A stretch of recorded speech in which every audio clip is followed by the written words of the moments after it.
నమస్తే. చంద్రిక ఆస్ట్రో న్యూమరాలజీకి స్వాగతం.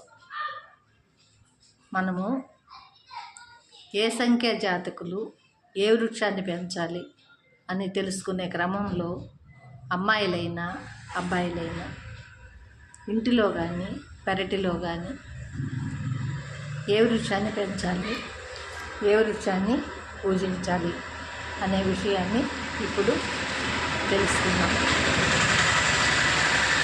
ఇప్పుడు 14వ తేదీన జన్మించిన వాళ్ళు 14వ సంఖ్య జాతకులు. వీళ్ళు ఇంటిలో కానీ పెరటిలో కానీ వ్యవసాయ క్షేత్రంలో కానీ నీరుద్ది చెట్టుని పెంచి పూజించిన, దాని మూలికని మెడలో ధారణ చేసిన గ్రహదోషాలు తొలగి అష్టైశ్వర్యాలు సిద్ధిస్తాయి.